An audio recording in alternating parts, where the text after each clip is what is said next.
बहराइच में हो क्या रहा है? ये बहुत बड़ा फेल्योर है इनका। और जब अगर उस रास्ते से रूट निकल रहा था, वहां से रूट निकल रहा था, तो ये अनुमान होना चाहिए था, प्रीएम्प्टिव मेजर्स लिए जाने चाहिए थे, जो कि नहीं लिए गए, जिसकी वजह दो अपर मुंडों का जिसको कहना चाहिए उपद्रवियों का क्लैश है, हम्म। जिसको बाद में सांप्रदायिक रूप दे दिया गया। 12 घंटे बीत जाने के बाद में जब सबको मालूम पड़ गया कि वहां दंगा हो गया है, तो इन्होंने पहले तो इंटरनेट बंद किया, उसके बाद में वहां पे दंगे की एक नई लहर चली। शलभ त्रिपाठी भारतीय जनता पार्टी के विधायक हैं, कभी योगी जी के सलाहकार रहे। उनका हम्म। कहना है कि बहराइच से जितने भी लोग फुटेज भेज रहे हैं, पीटीआई के, एएनआई के या जो है, वो सब मुसलमान है, इसलिए एक तरफा फुटेज भेज रहे हैं। वही मोबाइल तो सबके पास है, सही बात।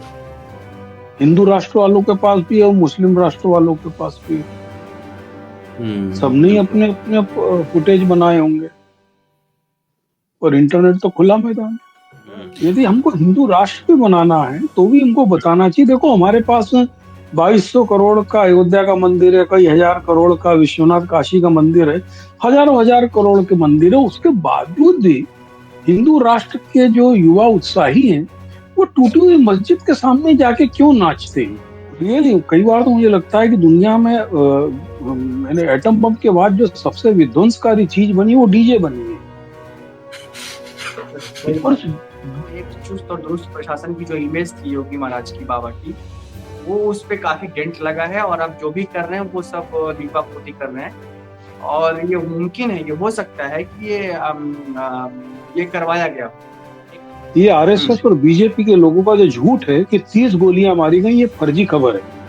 मतलब अजीब एक चीज गोली है। मारी गई है। आप शायद जानते होंगे कि जो 12 बोर का कट्टा होता है उससे गोली चली है, और जो उसके कारतूस भरा, जो लोकल भर के बनाते हैं, तो साइकिल का पंचर जोड़ने की मशीन होती है ना, उसमें बारूद का टिक्का लगाकर, और ये जो साइकिल के जो छर्रे होते हैं वो उसमें भर दिए जाते हैं, और वो छर्रे जब होते हैं तो जब हाँ, ब्लास्ट ठीक होते हैं है, तो ऐसे निकलते हैं। तो ठीक है, उसको बिल्कुल 30 छर्रे लगे, 30 गोली नहीं लगी है। तो बिल्कुल एडमिनिस्ट्रेटिव बिल्कुल। फेलियर या एडमिनिस्ट्रेटिव कॉन्स्पिरेसी को हम मना नहीं कर सकते हैं। सही जब बात। लड़का ऊपर चढ़ा था, क्या उसी समय पुलिस या एडमिनिस्ट्रेशन वाले नीचे नहीं उतार सकते थे उसको?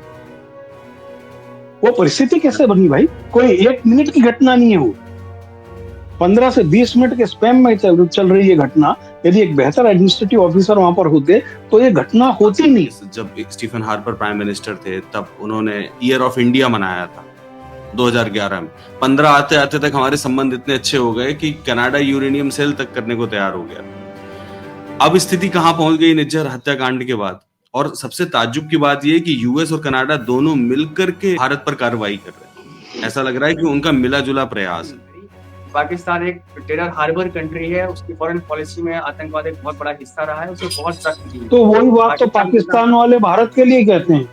कनाडा की गवर्नमेंट ऑफ कनाडा टुडे की जो गवर्नमेंट है, उसने प्रो खालिस्तानी स्टैंड लिया है, उसने प्रोटेक्शन दिया है। आप एज ए Exactly. गवर्नमेंट आप नहीं दे सकते, एज ए पॉलिटिशियन आप कोई भी स्टेटमेंट दे सकते हैं, लेकिन एज ए गवर्नमेंट आप हम्म। प्रोटेक्शन नहीं दे सकते खालिस्तानी एलिमेंट्स को। और अगर आप देंगे तो नॉन स्टेट एक्टर्स हैं, तो उसके लिए एलिमिनेशन होगा, और लोग करते हैं। थोड़ी चीजें आज आप जब जब आगे बढ़ने को मिलोगे तो आपको फरसे में चौड़ी सड़क मिलेगी, लेकिन जैसे ही आप सड़क पे आगे बढ़ोगे तो वहां पर थोड़ी दूर जाके आपको गडकरी पैसे वसूलते मिलेगा। तो आगे बढ़ने की बात मत करो आप, है ना?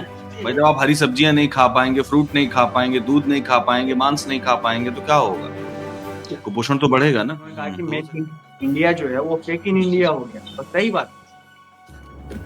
सलाम नमस्कार, मैं हूं कुणाल पाठक और आप देख रहे हैं द लखनऊ पोस्ट आज का अखबार। आज के अखबार में है मेरे साथ मेरे मेहमान पंकज चतुर्वेदी जी और विश्व दीपक। स्वागत है दोनों का।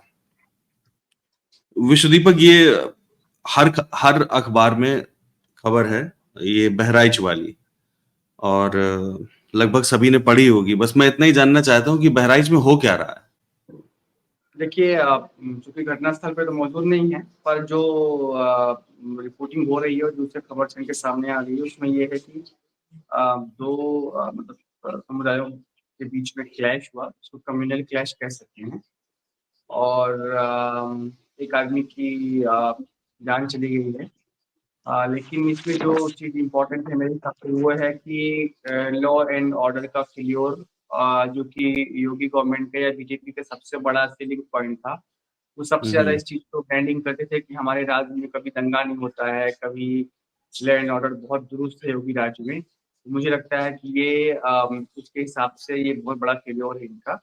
और अगर अगर उस रास्ते से रूट निकल रहा था, वहां से जुलूस निकल रहा था, तो ये अनुमान होना चाहिए था, प्रीएम्प्टिव मेजर्स लिए जाने चाहिए थे, जो कि नहीं लिया गया, जिसकी वजह से ये जो है एक घटना घटी, जो कि फ्लेयर अप हो रही है, आगे भी बढ़ रही है। और इसका मुझे लगता है कि पूरे उत्तर प्रदेश में भी इसका असर अनेक जगहों पे दिखाई पड़ेगा, आसपास के इलाकों में।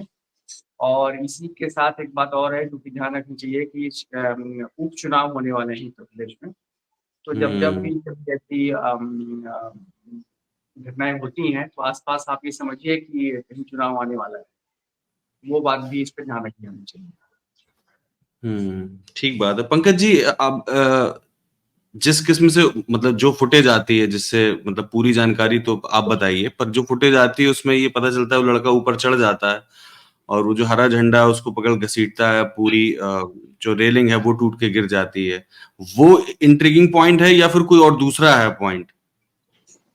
जो अभी तक हमको जानकारी मिली है, वो जानकारी ये है कि तेज आवाज के डीजे के साथ में मस्जिद के सामने जुलूस निकल रहा था, जिसमें वो मारे जाएंगे, राम राम चिल्लाएंगे टाइप के गाने बज रहे थे। उस पर वहां पर ऑब्जेक्शन हुआ। जब ऑब्जेक्शन हुआ तो वहाँ कन्फ्लिक्ट हुआ।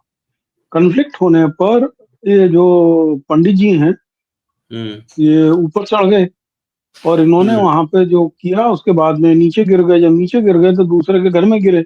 जब घर में गिर गए तो उन घर वालों ने इनको पकड़ लिया। जब बाहर से भी हिंदू राष्ट्र के लोग हमला करने लगे।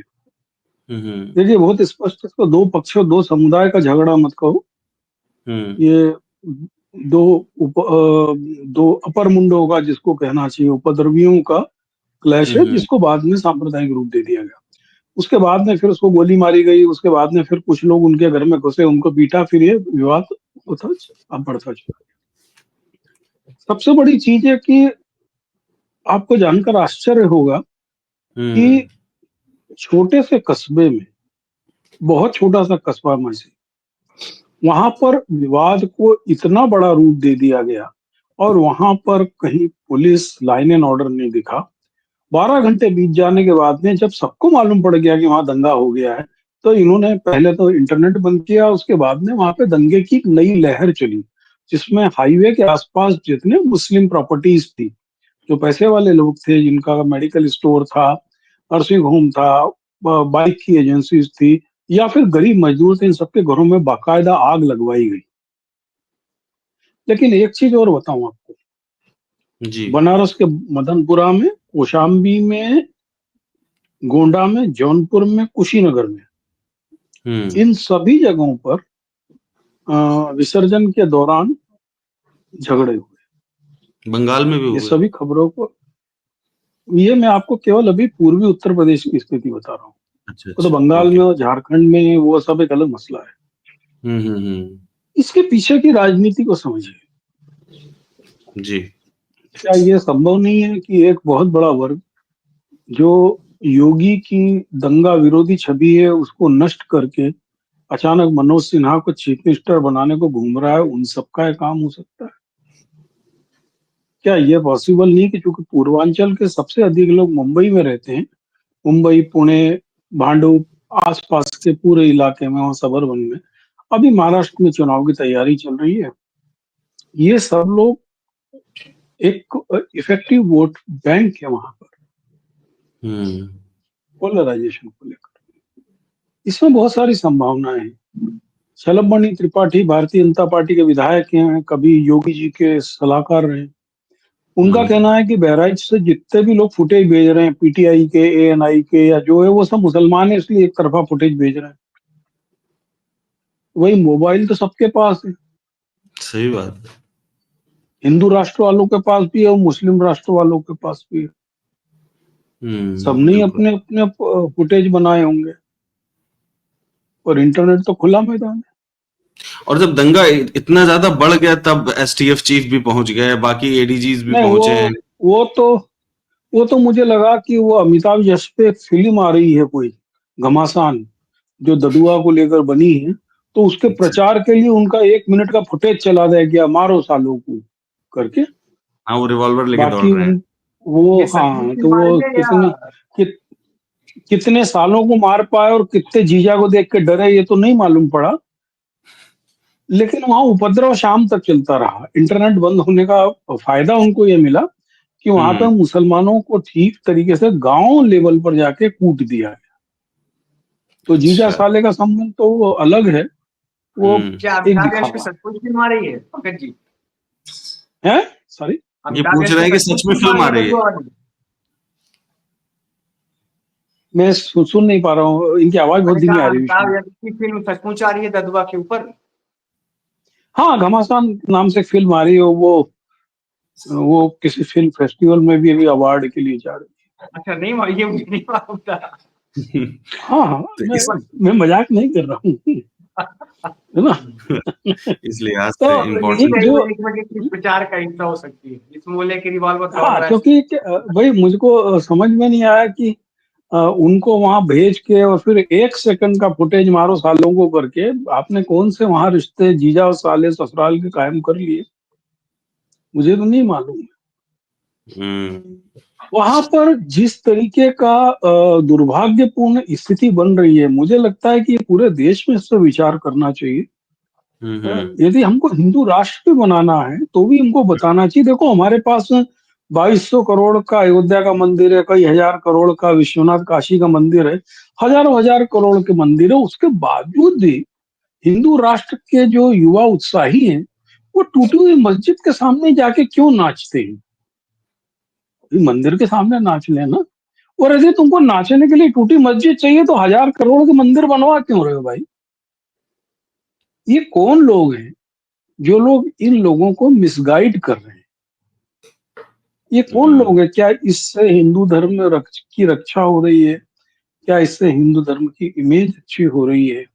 क्या इससे हिंदू धर्म के लोग हैं वो भय भूख भ्रष्टाचार से निपट पा रहे हैं? मुझे समझ में नहीं आ रहा है कि ये आखिर रियली कई बार तो मुझे लगता है कि दुनिया में मैंने एटम बम के बाद जो सबसे विध्वंसकारी चीज बनी वो डीजे बनी है। सही और बात है। वो सही। डीजे की एंट्री कहाँ से हो गई? कभी आप सोचिए, इस डीजे ने पूरे पूर्वांचल के क्या, पूरे बुंदेलखंड के क्या, जो भी सांस्कृतिक अंचल थे वहां की लोक गायकी, लोक संगीत, लोक नृत्य सबकी खूबसूरती खत्म कर दी। अब बिल्कुल बहराइच सही। के गांव का भी जय माता दी कर रहा है। अब उसको बोल तो दी कहां से आ गई? की बोलने में क्या माता नाराज हो जाएगी? दी तो पंजाब में बोल रहे हैं। तो ये जो डीजे संस्कृति है जिसने धार्मिकता को, लोक को, आस्था को, नैतिकता को और संबंधों को खराब किया है, इसको बढ़ावा देने वाले आखिर कौन लोग हैं? और आप और दुर्भाग्य विश्व से की। देखिए कि आज के हम्म। अखबारों में इस पर हम्म। कोई खबर नहीं है। मूल मुद्दा ये मैं जितनी जगह का आपको बता रहा हूँ, कौशाम्बी में, गोंडा में, जौनपुर में, कुशीनगर में, इन सभी हम्म। जगह में जो टकराव का कारण हुआ वो क्या हुआ? हम्म। वही डीजे। और डीजे में भी कोई अच्छे भजन बज रहे हो, कोई गीत बज रहे हो, महिलाएं आगे नाचती हुई चल रही हो तो बात है। कोई सो एंड सो मारे जाएंगे, राम राम चिल्लाएंगे, एक ही नारा, एक ही नाम, जय श्री राम, हिंदू राष्ट्र बनाना है, द सेम थिंग। इंस्टिगेट आखिर करते कौन हैं। लोग हैं जो अकेले इंस्टिगेट नहीं कर रहे हैं, ये एक पूरी पीढ़ी को बर्बाद कर रहे हैं। वो 23 साल का बच्चा मर गया, उस 3 साल 3 महीने पहले उसकी शादी हुई है। अब 6 महीने बाद क्या उसके घर में कोई जाएगा देखने? सही बात है। कोई अच्छा नहीं जाने विश्वदीप, वाला। मैं विश्वदीपक आपसे पूछ रहा हूँ कि जब भी कोई इस किस्म का रिलीजियस फेस्टिवल होता है, चाहे हिंदू धर्म का हो चाहे मुस्लिम धर्म का हो, कितना प्रिडिक्टेबल है कि ऐसा होने ही वाला है? मतलब बहुत सारे लोग बता रहे थे कि देखो अब ये ऐसा होगा, और वही हो गया। और कम से कम सरकार को तो ये मालूम ही होगा, प्रशासन को मालूम होगा। अब सारे लोग उतर आए, डीएम उतर आया, एसपी उतर आया, एडीजी उतर आया, सारे लोग उतर आए, लेकिन तब वहां कोई नहीं था। अब अखबारों में ये खबर छपी कि एडीजी लॉ एंड ऑर्डर ने एसपी को हड़काया, उसको फटकारा। मतलब पहले से नहीं पता था, कुछ भी आइडिया नहीं था। देखिए ऐसा है कि ये बहुत ही जैसा आप कह रहे हैं प्रिडिक्टेबल है, और हर साल ये घटनाएं ऐसी हैं जो सालाना जिसको कह सकते हैं आप, सालाना नहीं हाँ, बल्कि हर 6 महीने में होती है, क्योंकि हर 6 महीने में हर कोई ना त्योहार कोई में। ऐसा त्योहार आता है। कभी बिल्कुल। वो चैत्र रामनवमी आएगी, फिर इधर वाली ये इस रामनवमी बार आएगी, हनुमान फिर जयंती, रावण यात्रा आएगी, फिर बीच हनुमान में कोई और जयंती। हाँ बिल्कुल। तो ये बिल्कुल हर 6 महीने में 3 महीने में ऐसी घटनाएं होती हैं, तो एक चुस्त और दुरुस्त प्रशासन की जो इमेज थी योगी महाराज की, बाबा की, वो उस पे काफी डेंट लगा है, और अब जो भी कर रहे हैं वो सब लीपापोती कर रहे हैं। और ये मुमकिन है, ये हो सकता है कि ये करवाया गया हो, एक हद तक उसमें ऑर्केस्ट्रेड छूट हो। दी गई हो। बिल्कुल, एक हद तक इसमें छूट दी गई हो कि आप लोग एक एक लिमिट तक कर लीजिए। इसको आप थोड़ा-सा कहना चाहिए कि अनकहा ये होता है, ये सारी चीज़ें अनऑफिशियल होती हैं। हाँ, इसमें एक चीज़ जो मुझे लगता है कि जिसकी तरफ पंकज जी इशारा भी कर रहे थे, और वो ये है कि इसमें जो दोनों तरफ से नैरेटिव बिल्डिंग हो रही है, वो काफ़ी वो और डैमेजिंग है, हमारी सोसाइटी के लिए और इस मुल्क के लिए। जो लोग इस पे यात्रा निकाल रहे हैं, उनका कहना है कि भाई हम हमारा अधिकार है, हम कहीं से भी यात्रा निकालें, और कोई भी मुस्लिम क्षेत्र जैसी कोई चीज़ नहीं है। उसमें मेरे ख्याल से कोई अधिकारी थी वहाँ पे, पुलिस ऑफिसर, उसने कहा कि मुस्लिम क्षेत्र से निकल रही थी यात्रा। तो ये बात बिल्कुल सही है कि कोई भी इलाका आप ऐसे नहीं कह सकते कि हमारा इलाका है, ये उसका इलाका है, और आप यहाँ से नहीं जा सकते हो, वहाँ से नहीं जा सकते। और इस पे तो बात नहीं हो सकती। मतलब ये बात सही है, ये लॉजिक सही है कि हम कहीं से भी जा सकते हैं। ऑन द बिल्कुल। अदर हैंड ये उधर से ये लॉजिक आ रहा है कि भाई आपने इतना पुश कर दिया कि पुश बैक हो, और पुश बैक में डिफेंस में गोलियां मारी गई। ये भी गलत है। मेरे ख्याल से वायलेंस को किसी भी कीमत पे जस्टिफाई नहीं किया जा सकता, क्योंकि आप जब अगर आप ये कह सकते हैं, अगर आप इसको जस्टिफाई करें, पुश बैक था और एक आदमी को 20 गोलियां मारी गई, तो फिर आप इस बात को आधार दे रहे हैं कि कल को इधर से कोई किसी को 40 गोलियां भी मार सकता है।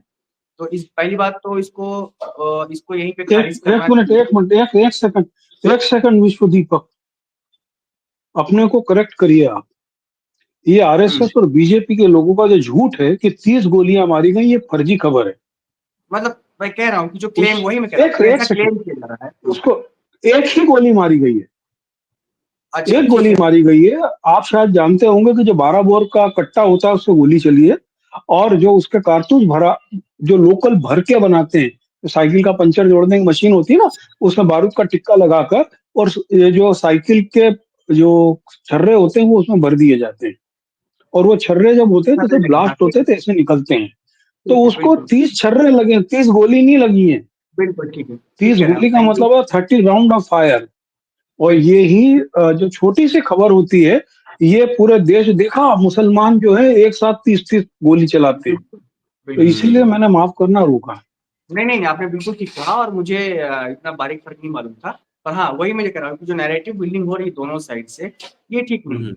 ना तो इनका ये कहना ठीक है कि भाई हम आप घर से ही निकालेंगे, और लोग जो कह रहे हैं कि उन दोनों के बीच कुछ पर्सनल राइवरली भी थी, तो 4 एक आध हफ्ते पहले उन दोनों के बीच में भी कुछ पहले से झगड़े हो चुके थे। तो इन लोगों की अच्छा। ये जिद कि हम इसी रास्ते से निकलेंगे और इसी रास्ते से हम्म। जाएंगे और यही गाने बजाएंगे, और उनका ये कहना है कि आप इधर से निकल ही नहीं सकते क्योंकि ये इलाका है। ये दोनों चीजें खराब हैं, गलत हैं।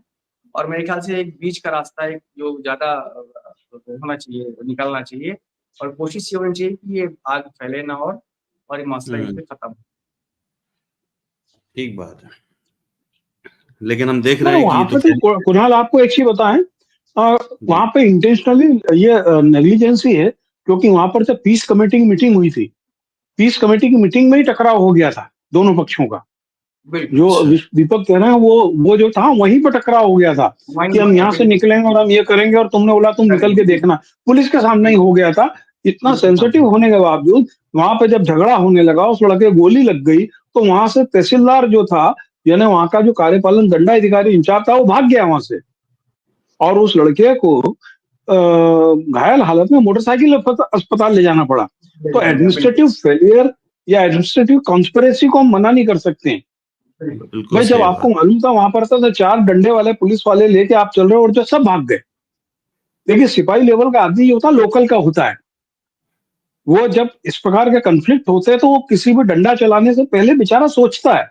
यदि एक मजिस्ट्रेट साथ में हो, एक सीनियर ऑफिसर साथ में हो, तो हिम्मत भी करेगा। अब देखिए ना, मैं आपको एक एक्सटेंशन बता रहा हूँ। जी। गाजियाबाद में पिछले 1 महीने से वो यति नरसिम्हा के नाम पे लुच्चाई हो रही है। अभी यहाँ पर एक पंचायत होनी थी, पंचायत को पुलिस ने नहीं होने दिया। पुलिस ने वहाँ पे लोगों को कूटा भी, जो हिंदू राष्ट्र के लोग आए थे। अब नंद किशोर गुर्जर, जो NH9 पे बैठ के हड़ताल कर रहा था, उसने 3 घंटे ट्रैफिक जाम रखा, वो जाके अभी चीफ मिनिस्टर को मिल आया। वो चीफ मिनिस्टर ने ऑर्डर कर दिए कि लाठीचार्ज कैसे हुआ उसकी जांच हो। अब लाठीचार्ज की जांच में क्या होता है? सिपाही लेवल का आदमी फंस जाएगा, किसी को सस्पेंड कर देंगे आप, किसी पे इंक्वायरी बिठा देंगे। और पुलिस में क्या, एडमिनिस्ट्रेटिव लेवल पर यदि डिपार्टमेंटल इंक्वायरी में आप जांच में दोषी पा गए, तो आप कोर्ट में इसको चैलेंज नहीं कर सकते हो। तो हम इस परिस्थिति में बीत रहे हैं। भाई एक तरफ से पश्चिम में आप यति नरसिम्हा को उछलवा रहे हो, दूसरी तरफ पूर्वांचल में मैंने आपको बताया 7 जिलों में उधम हुए। पूरब से पश्चिम तक आप यही तो कर रहे हो। बिल्कुल सही बिल्कुल। बात।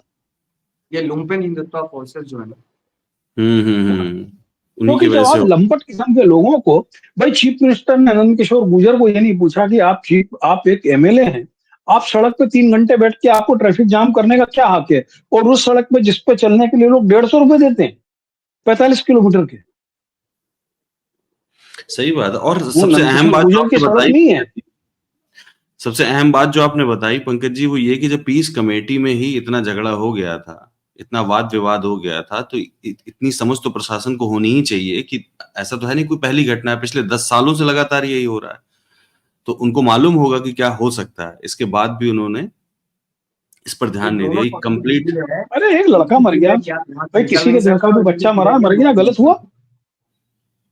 जब सही लड़का बात। ऊपर चढ़ा था, क्या उसी समय पुलिस या एडमिनिस्ट्रेशन वाले नीचे नहीं उतार सकते थे उसको? वो परिस्थिति कैसे बनी भाई? कोई 1 मिनट की घटना नहीं है वो, 15 से 20 मिनट के स्पैम में चल रही है घटना। यदि एक बेहतर एडमिनिस्ट्रेटिव ऑफिसर वहां पर होते, तो ये घटना होती नहीं। बिल्कुल सही। ये यंग बच्चे हैं, इन लोगों को भड़का के उत्साह में आप कुछ करा सकते हैं, इनको समझा के उतारना और माहौल को शांत करना एडमिनिस्ट्रेशन का काम है। एडमिनिस्ट्रेशन जरूरी नहीं है कि लाठी चलाए या गोली चलाए। एडमिनिस्ट्रेशन का फर्ज जो होता है, लोगों को समझा के और नॉर्मलाइज करना सबसे ज्यादा है। सही बात। बिल्कुल सही। अगली खबर पे आते हैं। विश्व दीपक, ये कनाडा इंडिया रिलेशनशिप से संबंधित है। आज ये सारे अखबारों में है और फ्रंट पेज पर ही है। हम लोगों ने लास्ट टाइम भी 2-3 एपिसोड, 4 एपिसोड पहले चर्चा किया था कनाडा और इंडिया के संबंधों में। आज स्थिति ये पहुंच गई कि डिप्लोमेटिक क्राइसिस हो गया है। आप ये देखिए कि ये वही कनाडा है जहां 2011 में स्टीफन हार्पर के, जब स्टीफन हार्पर प्राइम मिनिस्टर थे, तब उन्होंने ईयर ऑफ इंडिया मनाया था 2011 में। 15 आते आते तक हमारे संबंध इतने अच्छे हो गए कि कनाडा यूरेनियम सेल तक करने को तैयार हो गया था। अब स्थिति कहां पहुंच गई निज्जर हत्याकांड के बाद। और सबसे ताज्जुब की बात यह कि यूएस और कनाडा दोनों मिलकर के भारत पर कार्रवाई कर रहे हैं। ऐसा लग रहा है कि उनका मिला जुला प्रयास है। आपको लगता है कि भारत अकेला पड़ जाएगा बिल्कुल इसमें? देखिए, मुझे ऐसा नहीं लगता है। पहली बात तो हमें ये समझनी चाहिए कि ये जो इस तरह की किलिंग्स होती हैं, ये कोई पहली घटना नहीं है, ठीक है? और एक दौर था 70s 80s में, जब अमेरिका खुलेआम पूरी दुनिया में तख्तापलट करवाता था और अपने जो एनिमी थे, उसको वो खुलेआम किलिंग्स होती थी और पूरी दुनिया में ऐसा इतिहास यही बताता है। तो बात ये नहीं है कि ये कोई पहली घटना है, ऐसी बहुत कई बार ऐसा हो चुका है, पहले भी होता रहा है। तो उस हिसाब से देखें तो इसको लेकर के बहुत ज़्यादा उम, ये मानना कि इससे भारत अकेला पड़ जाएगा या प्रेशर में है, ऐसा नहीं मानना चाहिए। थोड़ा संतुलित पर रवैया डिप्लोमेटिक क्राइसिस तो हो ही गया ना, कनाडा के हाँ, साथ संबंध हमारे क्राइसिस है। 5-10 साल ये तो पीछे चले जाएंगे ना। और इसके पीछे बिल्कुल क्राइसिस है और इस क्राइसिस में ये बात भी है कि जो ट्रूडेव है, उसके उसके वो उसका जो स्टैंड है, वो उसकी पोस्चरिंग है, वो हम ये नहीं कह सकते कि वो खालिस्तान का सपोर्टर है या खालिस्तानियों को वो उनकी आइडिया को सपोर्ट करता है। लेकिन हाँ, ये बात ज़रूर है कि उसकी भी एक वोट बैंक की पॉलिटिक्स है और उसके जो पब्लिक पोस्चरिंग है, वो प्रो खालिस्तानी रही है। और ये बात भी सही है कि खालिस्तानी जो एलिमेंट्स हैं दुनिया में, वो कनाडा, यूके और ऑस्ट्रेलिया जैसी जगहों पे और वो लगातार एम्बेसीज़ वगैरह पे अटैक करते हैं। इवन हिंदुस्तान के अंदर भी और उनको पाकिस्तान से भी खुला सपोर्ट है।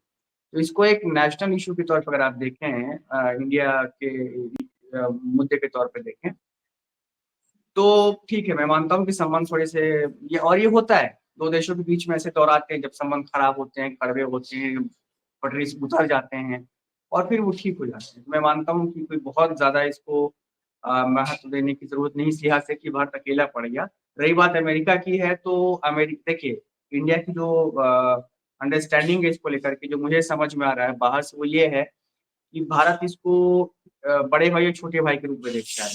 तो इंडिया सीधे डील कर रहा है अमेरिका से, वो अमेरिका को बड़ा भाई मानता है, दादा मानता है, और उसी के साथ वो अपनी डीलिंग कर रहा है। कनाडा की जो स्थिति है भारत की निगाह में, वो ठीक है, एक छोटे मोटे प्लेयर की है, तो उसको सेटिस्फाई करने की और उससे डील करने की कोई जरूरत हिंदुस्तान नहीं समझता, ऐसा मुझे लगता है देख करके, मोदी गवर्नमेंट नहीं समझती है। रही बात अमेरिका की, तो अमेरिका के साथ वो डील कर रहे हैं, बातचीत कर रहे हैं, सॉर्ट आउट करने की कोशिश कर रहे हैं, और मुझे लगता है कि ये ठीक अप्रोच है। अब रही बात ये कि कनाडा के साथ कैसे संबंध वापस आएंगे नहीं आएंगे, ये देखने वाली बात होगी कि वहां पे अगर ट्रूडेau वापस जीत करके आता है वहां पे, और वहां की उनकी गवर्नमेंट में वो जो कौन सा सतयुज सिंह क्या नाम है, मुझसे जो न्यू डेमोक्रेटिक पार्टी का जो चीफ है, वो लोग उसकी गवर्नमेंट में शामिल होते हैं या नहीं होते हैं, या कैसी वहाँ की पॉलिटिक्स होती है, डोमेस्टिक पॉलिटिक्स कनाडा की, उस पर भी काफी कुछ निर्भर करेगा आने वाले समय में। पंकज जी, सारे डिप्लोमेट्स को वापस बुला लेना, मतलब भारत ने तो सारे बुला ही लिए हैं अपने, और उन्होंने बिल्कुल उनके पहुंचे नहीं है शायद अभी, उनको टाइमलाइन दिया उन्होंने 18-19 अक्टूबर तक का। तो ये अपने आप में छोटी बात समझ में आती है आपको? नहीं, आप एक चीज देखिए, बताइए ना, मुझे हमारे लगता है पाकिस्तान कि से हमारे जी पंकज जी। जी। हमारे पाकिस्तान से संबंध पहले से खराब है, श्रीलंका हम्म। से हमारे संबंध खराब है, नेपाल से हमारे संबंध खराब है। ठीक है, हम्म। हम हम्म। साउथ एशिया में शून्य की स्थिति में हैं। वर्ल्ड लेवल हम्म। पर देखते हैं, अभी इसराइल के खिलाफ जब प्रस्ताव आने की बात रही तो यूएन में जब 103 देश विरोध कर रहे थे, तब भारत हम्म। जीरो शून्य बना रहा। कनाडा में जो भी होता है, कनाडा के जो 5 कंट्रीज हैं, उनके साथ उन्होंने पूरे फैक्ट को शेयर किया, जिसके अंदर यूएस भी शामिल है। ठीक है, हम्म। यूएस में ऑलरेडी इंडिया के एक व्यक्ति के ऊपर मुकदमा चल ही रहा है, हम्म। हत्या कराने की साजिश को लेकर, जो रॉ का आदमी कहलाता है। सबसे बड़ी हम्म। चीज है कि हम, या तो ये केवल मोदी और डोभाल की एक शैतानी साजिश है कि वो हम्म। भारत के लोगों को बताना चाहता है कि देखो, हम लोग विदेश में जो हमारे दुश्मन है उनको हत्या करवा देते हैं। तो हम्म। उससे जो उनके लंपट किस्म के जो समर्थक हैं, उनको क्या हम्म। मतलब कि कनाडा में 18 लाख लोग रहते हैं, उन्हें क्या पता कि कनाडा में हमारे 50,000 स्टूडेंट हैं। उनको तो एक ही नारा, एक ही नाम, जय श्री राम, जय श्री राम। वो इस चीज में खुश होगी, देखा हमारे, हमने वहां पर जाके खालिस्तानी को मार दिया। भाई, ये जो पॉलिटिक्स चल रही है कि दाऊद देशद्रोही गुंडा है, छोटा राजन देश प्रेमी गुंडा है, इसीलिए वो तिहाड़ में सुरक्षित रहेगा। लॉरेंस बिश्नोई, जब वो देश भी। की सबसे सुरक्षित जेल तिहाड़ है, तो फिर लॉरेंस बिश्नोई को गुजरात की जेल में क्यों रखा गया? देखिए, आइडियली अगर आप आइडियल पोस्चरिंग है, लेकिन देखिए डिप्लोमेसी में और इंटरनेशनल जियो पॉलिटिक्स में जिसको आप चाणक्य नीति कहते हैं, वो सब चीजें चलती हैं। ठीक है, कि बहुत आइडियल आदर्शवादी सिचुएशन कभी नहीं होती है, या उसकी कल्पना भी आप नहीं कर सकते। सारी चीजें लेन देन पे और प्रेशर और पे टैक्टिक्स पे काम। जैसे फॉर एग्जांपल मालदीव, वो जीत करके आया और उसने बहुत ही कड़ा रुख किया भारत के खिलाफ, और इसके बाद वो 2-3 महीने में सारी चीजें बातचीत पे आएंगी, बातचीत हुआ, ट्रैक हुआ, ठंडा हो गया, फिर से वापस दे दिया और फिर संबंध वापस आ गया। ये होता है, मतलब ये बहुत आदर्शवादी स्थिति नहीं होती है। रही बात चाइना और पाकिस्तान की, तो पाकिस्तान एक एनिमी कंट्री, मैं इस मामले में बहुत पक्का राष्ट्रवादी हूँ। पाकिस्तान के साथ भारत को संबंध सही करने की कोई जरूरत नहीं है। पाकिस्तान एक टेरर कहना चाहिए कि आप उत्पादक देश है। पाकिस्तान की जो फॉरेन पॉलिसी है उसमें टेररिज्म उसका एक बहुत अनिवार्य हिस्सा है, और पाकिस्तान ने ये जन्म से समय से ही शुरू कर दिया है। तो हमें उसके प्रति, मेरे एज जर्नलिस्ट भी, मैं कोई पीस एक्टिविस्ट नहीं हूँ, मैं बहुत क्लियर पोजिशनिंग है मेरी। पाकिस्तान एक टेरर हार्बर कंट्री है, उसकी फॉरेन पॉलिसी में आतंकवाद एक बहुत बड़ा हिस्सा रहा है, उसे बहुत सख्त दी है तो वही बात तो पाकिस्तान के साथ। पाकिस्तान वाले भारत के लिए कहते हैं। आप एक तरफा सोच रहे हैं ना, यही बात तो पाकिस्तान वाले नहीं, भारत के लिए बिल्कुल कहते हैं। वो देखिए, कहते हैं कि पाकिस्तान में जितने विस्फोट हो रहे हैं, देखिए भारत के बहुत स्पष्ट आपको बताऊं, जिस दिन पाकिस्तान में विस्फोट होगा उसके एक दो दिन बाद इंडिया में होगा, जिस दिन इंडिया में होगा उसके एक दो दिन बाद पाकिस्तान में होगा। ये यदि आप सारा पैरेलल देखें तो कोई भी हम ऐसा नहीं कि हम धर्म का काम कर रहे हैं और वो लोग आतंक का काम कर रहे हैं, मैं वही कह रहा हूँ, सब बिल्कुल। जगह एक तो देखिए, तरीके का चल मैं रहा है। मैं तो आपकी बात यानी कर हम एक सर्टिफिकेट बांट दें कि वो ऐसा है, वो उसकी पॉलिसी में है, ये इंडिया नहीं की पॉलिसी में है कि रॉ जो है एक गुंडे को, लॉरेंस बिश्नोई को हायर करे वहां पे मर्डर कराने के लिए। नहीं, विश्व दीपक आप एक अपना चीज पॉइंट ऑफ व्यू बताइए, रखता कनाडा है। एक बड़ा देश है भाई, कनाडा एक हम्म ऐसा लल्लू पंजू देश नहीं है। यदि कनाडा का रॉयल पुलिस फोर्स का हेड प्रेस कॉन्फ्रेंस करके ये बात कह रहा है, यदि वहां का प्राइम मिनिस्टर कह रहा है, तो हम ये नहीं कह सकते कि केवल भारत को नीचा दिखाने के लिए सब कुछ किया जा रहा है। नहीं, मैं ये नहीं कह ये रहा हूँ, भारत मेरा की, देखिए अगर आप एक जान के चले कि ये भारत की डिप्लोमेटिक असफलताएं हैं। यदि विदेश में नहीं, रह मैं नहीं के मानता। किसी देखिए, देश हिंदुस्तान विरोधी को मार रहे हैं, वो हमारे लिए बहुत अच्छी घटना है, करना चाहिए, और शायद इसके पहले भी होती रही है। लेकिन हाँ, हम किन विश्व लोगों को कह रहे हायर थे। कर रहे हैं? मैं ये मानता हूँ कि किसी भी देश की फॉरेन पॉलिसी में कोई बहुत ड्रास्टिक बदलाव नहीं होते हैं, ठीक है? और ये मैं हम्म मानता हूँ कि मोदी ने फॉरेन पॉलिसी को बहुत ही पर्सनलीफाइड किया उसने, है ना? अपने हम्म व्यक्ति केंद्रित बनाया उसने, ये बात सच है। और उसने तमाम हम्म जाके ये तमाम चीजें की, लेकिन कांग्रेस के समय की जो फॉरेन पॉलिसी है या जो हमारी फाउंडेशन है फॉरेन पॉलिसी की, उसमें मैं कोई बहुत ज्यादा डेविएशन नहीं देखता हूँ। डिग्री में फर्क है, निश्चित रूप से है, लेकिन बहुत हम्म ज्यादा नहीं है। और जहां तक बात है इस तरह की टारगेटेड किलिंग्स वगैरह की, गलत कह रहे हैं, हम्म तो गलत कह अगर रहे हैं। वाकई कनाडा बहुत गंभीर है इस मसले को लेकर के, तो उसे खालिस्तानी जो टेररिस्ट हैं उनको हम्म ऐसे कोई भी उनको सैंक्चुरी प्रोटेक्शन या उनको फ्लरिश करने के मौके नहीं देना चाहिए, उनके ऊपर एक्ट करना चाहिए। और ये आज से नहीं हो रहा है, हिंदुस्तान कम से कम 20 साल से। अभी मैं आपको बता दूं, जी आपको याद होगा कि अभी 2-3 महीने पहले ही कनाडा में रैली निकली थी, उसमें वो इंदिरा गांधी वाला वो एक वो निकाल रहे थे, वो जब इंदिरा गांधी जी के असैसिनेशन का वो था, उसको वो सेलिब्रेट कर रहे थे। ये मैं नहीं बिल्कुल बता, यार। ठीक है? ये बर्दाश्त नहीं कर सकता मैं। और ठीक बात है, आप ठीक कह रहे हैं पंकज जी, पाकिस्तान में कोई सिटीजन होगा वो कहेगा कि हिंदुस्तान ब्लास्ट करवाता है, जो भी करवाता है, ठीक है, वो उसका उसका परसेप्शन, उसका नहीं, पॉइंट ऑफ व्यू। आप कौन है? आप एक चीज बताइए, पाकिस्तान, कनाडा का local population, they are not the NRIs, they are the permanent citizen of Canada, ठीक है, they have some political views. Indira बिल्कुल। गांधी को लेकर एक पॉलिटिकल व्यू है, ठीक है, पर्सनली हमारे लिए इंदिरा गांधी बहुत पूज्य है, उसके लिए कोई बुरा बोलता है तो हमको बुरा लग सकता है। लेकिन ठीक उसी तरीके से यदि फिलिस्तीन का झंडा इंडिया में फहराने पे हम मुकदमा कायम करके जेल में भेज देते हैं, करते हैं ना? नहीं नहीं, दोनों फिलिस्तीन तो देखिए, आपका गुड दोनों में गुड मुझे गुड लगता है थोड़ा है, फर्क है। कर रहे हैं ना, देखिए, 50 मुकदमे कायम है अकेले यूपी में ही। आप क्या कह रहे हैं विश्व तो दीपक? हम, मैं ये कह रहा आप हूँ कि दोनों जी जी चीजों में थोड़ा फर्क है, मैं समझता कैसे? हूँ। और हम्म रही बात ये कि जो बात ये है कि आपकी फॉरेन पॉलिसी में क्या आप किसी टेररिस्ट ग्रुप को प्रोटेक्शन दे रहे हैं, आइडियोलॉजी को, कि नहीं? अगर आप दे रहे हैं हम्म तो आपको उनको ठीक करना होगा। कनाडा ने दिया है, कनाडा की गवर्नमेंट ऑफ कनाडा टुडे की जो गवर्नमेंट है उसने प्रो खालिस्तानी स्टैंड लिया है, उसने प्रोटेक्शन दिया है। आप एज ए एग्जैक्टली गवर्नमेंट आप नहीं दे सकते, एज ए पॉलिटिशियन आप कोई भी स्टेटमेंट दे सकते हैं, लेकिन एज ए गवर्नमेंट आप हम्म प्रोटेक्शन नहीं दे सकते खालिस्तानी एलिमेंट्स को। और अगर आप देंगे तो नॉन स्टेट एक्टर्स हैं तो उसके लिए एलिमिनेशन होगा, और लोग करते हैं। ये केजीबी भी करता आया है, सीआईए भी करता है, मोसाड भी करता है, पाकिस्तान पूरी दुनिया करती है ये। इसको लेकर के आप बहुत फिर ज्यादा अधूरी ये समझना जानकारी बात कर रहे हैं।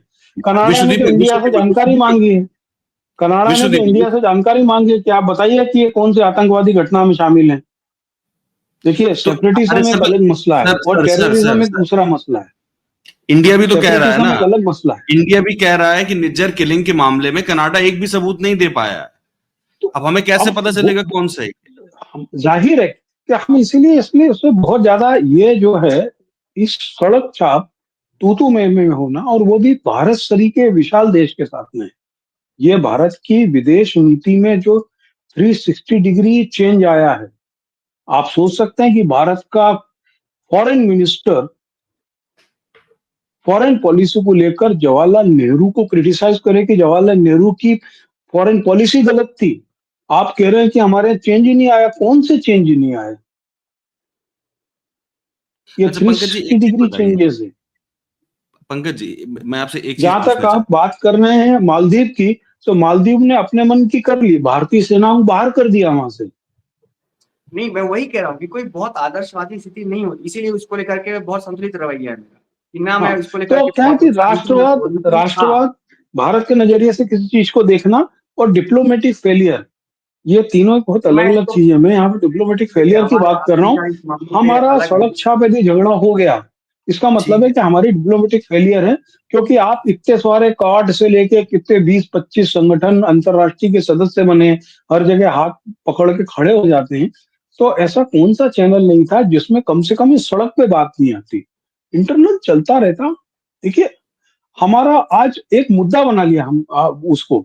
कितनी बड़ी घटना है कि पाकिस्तान के तो हम लोग निकालते रहे हो, को तो बहुत बड़ी चीज नहीं है। पाकिस्तान में मोस्टली बहुत सारे उत्पाती लोग भी यहाँ पे हाई कमीशन में आते हैं और वो हरकत करते रहते हैं। हाँ, विश्व दीपक से मैं यही वो पूछना खुद चाह रहा था पंकज जी। पंकज जी, मैं विश्व दीपक से यही पूछना चाह रहा था कि आप विश्व दीपक ये बताइए कि आपने जैसे कहा ना कि ये डिप्लोमेटिक जो टसल है ये होती रहती है और तमाम देशों के बीच में हो रही है। पर आज बिल्कुल। अभी अभी आज के दौर में कौन से दो बड़े लोकतांत्रिक देश हैं, बड़े छोटे छोड़ दीजिए आप, कौन से दो ऐसे लोकतांत्रिक देश हैं जो आपस में डिप्लोमेटिक लेवल पर इस तरीके से लड़ रहे हैं जैसे भारत और इस कनाडा के तरह बीच में?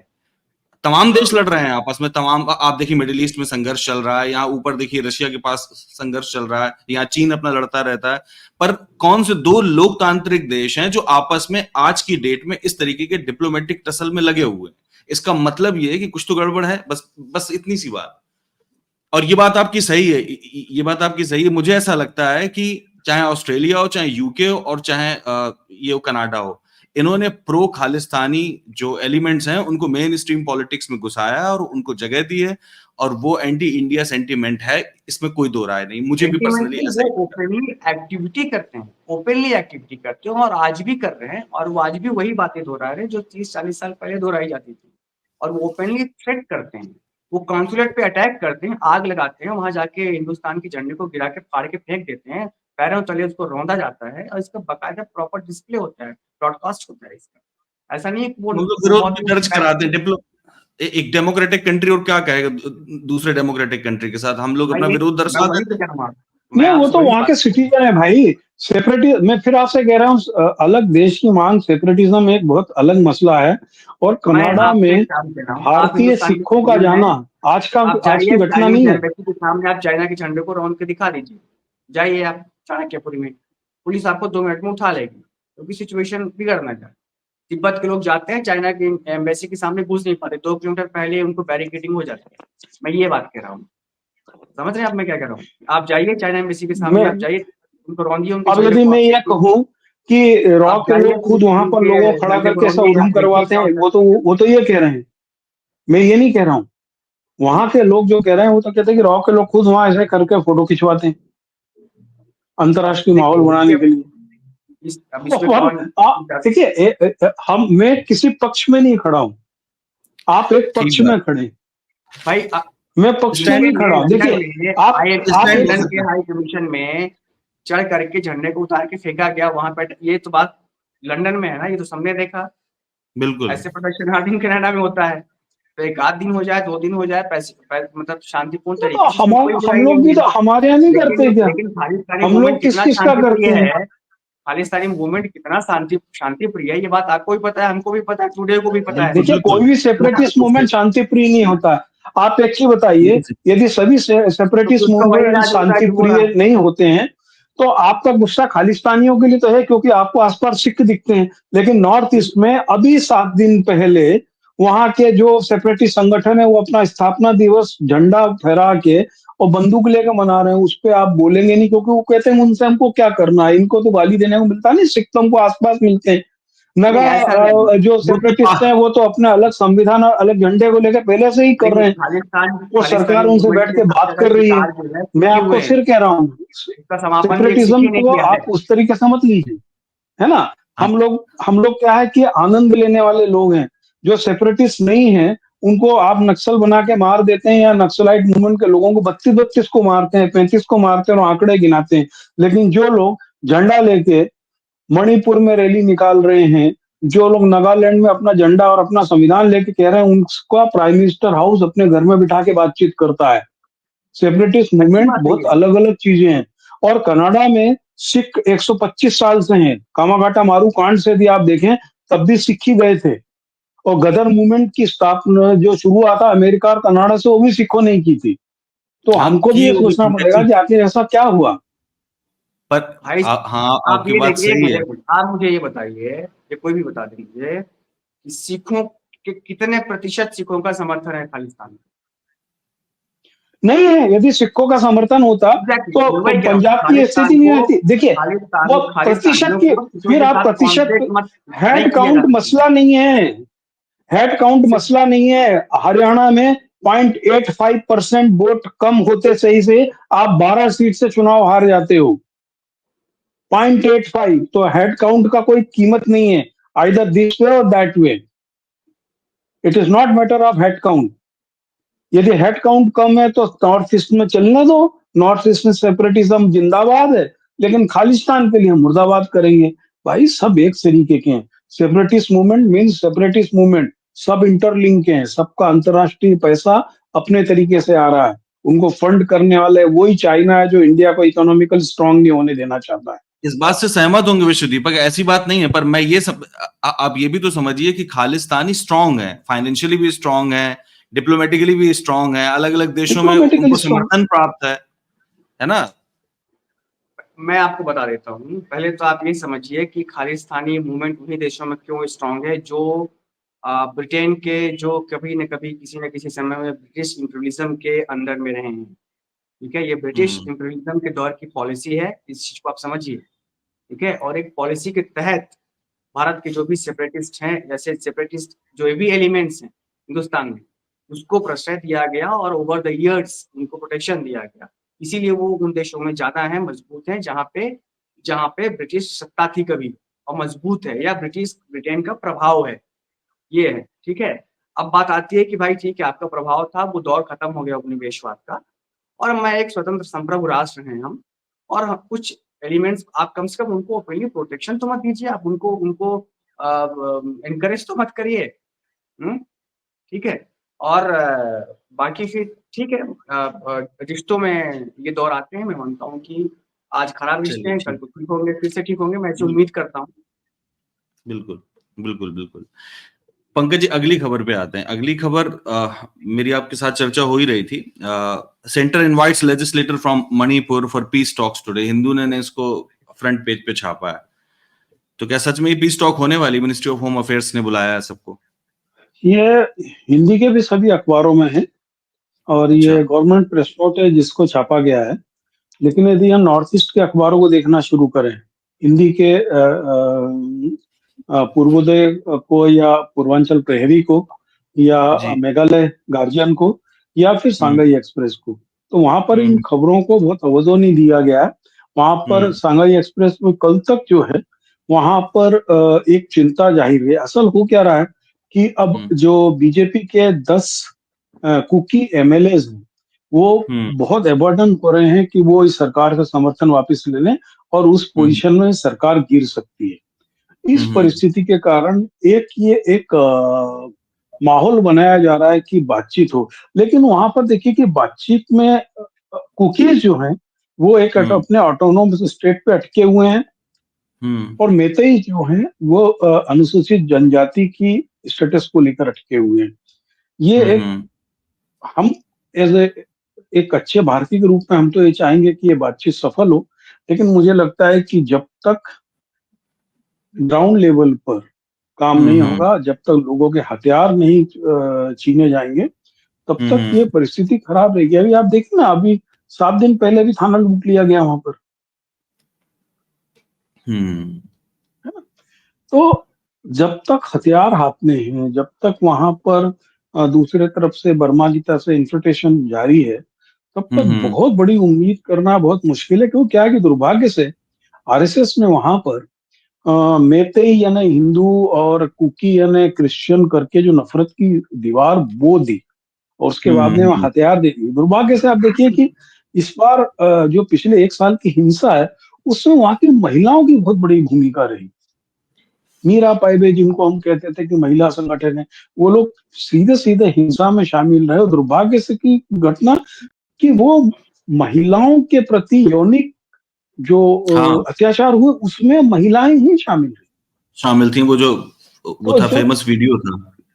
जी हाँ, तो जब नफरत इस स्तर पर हो और 1.25 साल ये तक बहुत चलती अच्छा रही, पॉइंट है, इस पे ज्यादातर लोगों ने ध्यान नहीं दिया है, लेकिन इस पे और विस्तार से तो लिखे जाने की काम करने की जरूरत है कि महिलाएं तो बड़े पैमाने दिल्ली में इस तरीके की बैठक करना हम्म। मुझे कोई बहुत फ्रूटफुल नहीं लग रहा है। हो सकता है बात आगे बढ़े, इससे मतलब हो सकता है बात आगे बढ़े, कहाँ क्या? बढ़ेगी आप? उधर आप बात तो आगे बढ़ती है तो कुकी ऑटोनोमस की तरफ जाती है और ट्राइबल स्टेटस की ओर जाती है। आगे बढ़ने की कोई गुंजाइश छोड़ी नहीं ना उन्होंने। हम्म। आगे कहाँ बढ़ेगी? तो इसका मतलब ये फ्यूटाइल एक्सरसाइज ही साबित होगी इसका। क्योंकि देखो देखो देश में सबसे बड़ी चीज है, आज आप जब जब आगे बढ़ने को मिलोगे तो आपको हम्म। खर्च में चौड़ी सड़क मिलेगी, लेकिन जैसे ही आप सड़क पे आगे बढ़ोगे तो वहां पर थोड़ी दूर जाके आपको गडकरी पैसे वसूलते मिलेगा। तो आगे बढ़ने की बात मत करो आप, है ना? पैसे तो वसूल रहे हैं, लेकिन देखिए खाद्य सामग्री की कीमतों भी बढ़ गई हैं, और इसमें खुदरा दर में उछाल जो है वो यस, 5.49% हो गई। अब 5.49। महंगाई 5.5% हो गई है, और आय कुछ है नहीं, आय बढ़ नहीं रही है, और ये महंगाई लगातार बढ़ती जा रही है। मुझे लगता है ये लॉन्ग रन में, अगर मतलब आप देख रहे होंगे साल 2 साल 3 साल से लगातार महंगाई बढ़ रही है, हो सकता है कि लॉन्ग रन में साल 2 साल 3 साल बाद कोई रिसर्च सामने आए जिससे पता चले कि कुपोषण बढ़ गया। भाई जब आप हरी सब्जियां नहीं खा पाएंगे, फ्रूट नहीं खा पाएंगे, दूध नहीं खा पाएंगे, मांस नहीं खा पाएंगे, तो क्या होगा? कुपोषण तो बढ़ेगा ना। तो हो सकता है दो बिल्कुल। तीन साल में ये इसके इफेक्ट समझ में आए, क्योंकि आलू भी तो नहीं खा पा रहा है आदमी, नहीं ना आलू, ना नहीं, प्याज, ना ऐसा नहीं है। टमाटर। देखो देखो कुणाल, आपको समझना पड़ेगा कि हम लोग सावरकर पोषक देश में हैं, जहां पर उस आदमी से कोल्हू में तेल के उससे तेल निकलवाया जाता था, वहां पे उसका वजन बढ़ गया था, है अच्छा। ना? तो इसी तरीके से अभी जितने हिंदू राष्ट्र के लोग हैं 5 किलो अनाज घर में मुफ्त में बैठ के खा रहे हैं, सुबह शाम रथ यात्रा निकाल रहे हैं। जब कोई हम्म। मेहनत नहीं करेंगे, देखिए more study more confusion, no study no confusion, more work more problem, no work no problem. तो आप यदि वंच ऑफ थॉट पढ़े गुरु जी का, तो उसमें तो लिखा ही है कि लोगों को ना तो आर्थिक रूप से संपन्न होना चाहिए, ना बौद्धिक रूप से इतने ताकतवर होना चाहिए कि सवाल करने लायक रहे। और मेल न्यूट्रिशन, कुपोषण, इसके सर्वे करता कौन है? वही सरकारी एजेंसी। आने वाले 5 साल में और आरएसएस के लोग सरकारी एजेंसी इसमें भर जाएंगे। वो सिद्ध कर देंगे कि जो लोग भूरी पैंट पहन के घूमते हैं वो ज्यादा पोषक हैं और गैर भूरी पैंट वाले कम हैं। वो- एनएफएचएस के आंकड़े तो लगातार बता रहे हैं कि हम कुपोषण से ठीक होते जा रहे हैं, स्टंटिंग ठीक हो रही है, वेस्टिंग ठीक हो रही है। हाँ, वो तो बताएंगे ही। भाई कौन है एनएसएस, कौन है एनएसएस आरएसएस, सब एक ही शरीर तो है ना। एनएफएचएस, आरएसएस, ठीक है। ये बहुत ठीक फर्क है। नहीं है इन सब चीजों में यार।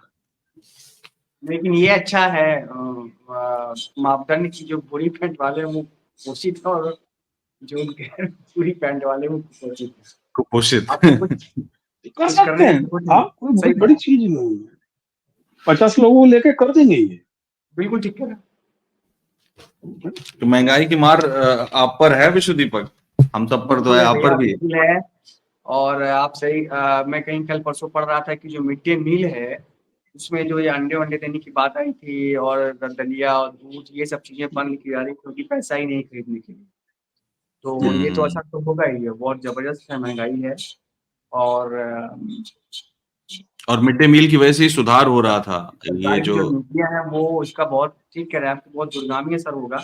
कल परसों जयराम रमेश ने प्रेस कॉन्फ्रेंस की थी शायद, उन्होंने कहा कि हम्म। मेक इन इंडिया जो है वो फेक इन इंडिया हो गया, और सही बात है। अब देखिए कितने जोशो यस। खरोश के साथ इन सारी चीजों का ये घोषणा हुई, ऐलान हुआ, इस पे करोड़ों रुपए खर्च किए, लोगो बनवाया गया, और तमाम ये दावे किए गए कि स्टार्टअप कल्चर शुरू हुआ है, और मुद्रा लोगों ने ये है। आप देखिए क्या स्थिति है। कहीं बाद में पे पता चला कि मेक इन इंडिया का लोगो भी चीन ने बनाया है, वो भी इंडिया में नहीं बना। आप, बिल्कुल कहीं पे आपका प्रोडक्शन कुछ है ही नहीं।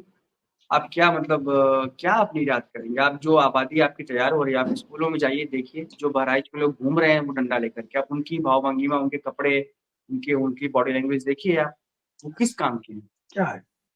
यस। तो यह इस मुल्क के सामने बहुत बड़ा ये खतरा है। सही कह रहे हैं। ठीक है।